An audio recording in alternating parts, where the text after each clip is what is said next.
Eric, il faut quand même que je puisse terminer Oui, des non, non, phrases.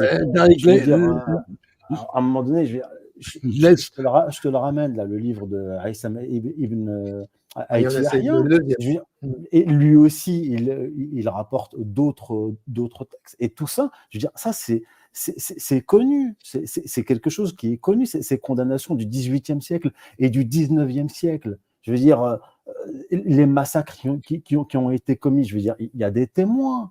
Et quand je critique ce wahhabisme-là qui en fait utilise la religion pour exclure les autres, et en fait c'est un moyen de domination politique et de conquête militaire par les Saouds, je veux dire l'alliance entre les descendants de Mohammed ibn Abdel Wahhab et la descendance des Saouds, c'est une instrumentalisation du politique à des fins de conquête de pouvoir, et jusqu'au troisième émirat qui va devenir le royaume saoudite qu'on a aujourd'hui et qui est soutenu par les Britanniques. Donc, comment il s'est constitué ce royaume saoudo-wahhabite? Par le massacre, au XVIIIe siècle, au XIXe siècle et au XXe siècle.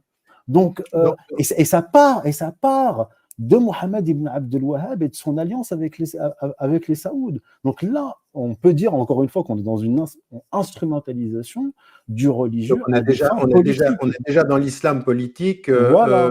2 siècles avant 1922. Voilà. Donc maintenant, il y a une définition par extension. Donc maintenant, depuis 1922, c'est 1870. Non, mais ce qui est intéressant, terminologiquement, c'est plus dans quoi on navigue.